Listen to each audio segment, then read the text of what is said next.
So there's a lot of people in the world making claims. You have people making claims saying, I think the world is going to be good because I'm an optimist, right? Or, hey, I believe in God because I have faith. So you have all kinds of claims that you want to evaluate. And one thing to look at is the algorithm that causes the person making the claim to make the claim. Like causally, where did the claim come from?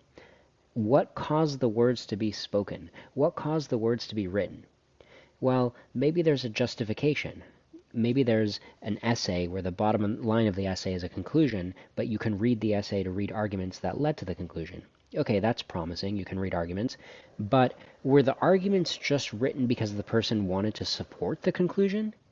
Or were the arguments written because the person was incorporating evidence in order to reason forward toward a conclusion? The key thing to look for is if the person's pen, when they write on the paper, if the person's pen is actually being somehow controlled by reality so that the outcome of their conclusion, the thing that they end up writing at the bottom of the essay, it isn't just their predetermined conclusion. It isn't just their faith, but they're actually letting reality guide their beliefs. They're letting reality update their beliefs, right? They're taking in all the evidence in such a way that they could go left, they could go right, they could go to any possible conclusion depending on what reality actually inputs into them, right? So there's some sort of algorithm that they're using to write their essay, to move their pen, where the content of the essay can vary depending on how reality could vary, right? We could live in different worlds. We could live in a world where there's a vengeful God, right? And he answers prayers. We could hypothetically, logically live in that world. Or we could live in a world where there is no God and where, when alien teenagers are just controlling the computer simulation. We could live in all kinds of different worlds. And when you want to make a rational argument, it's important that there is a causal linkage forward from the type of word that we're living in all the way through the brain of the person writing and into the words that the person's writing down, and then coming out the end where they write down their bottom line, right? That has to be causally connected. Like you can actually trace the gears that move the pen, right? The person writing is just a physical system. So don't be misled by the fact that the words have meaning in English, right? Ultimately, it doesn't matter to just compile the claim and treat it as a meaningful claim because it might be wrong.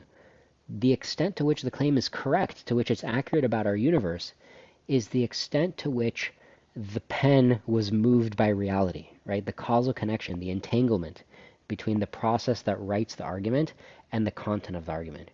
Otherwise, if it's just content driven by what somebody feels like or what they want to convince you of or what they want to grift you of, right? What they're financially motivated to convince you of. If the algorithm of what they're writing is driven by something other than evidential entanglement with reality, then you're going to get an essay that's less rational, and you might get an essay that's a rationalization.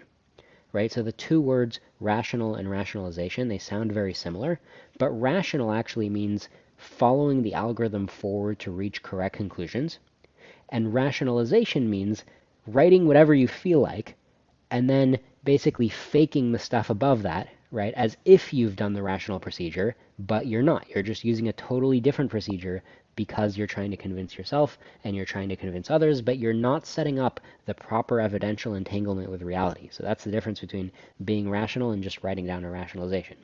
So in the essay by Eliezer Yudkowsky called The Bottom Line, he has a great example of how somebody who writes the bottom line first without actually making sure that the bottom line can vary according to how it's entangled with reality, somebody who does that is not going to give you a lot of rational evidence, and you need to distinguish those kinds of bottom lines with a bottom line that was arrived at by a rational algorithm.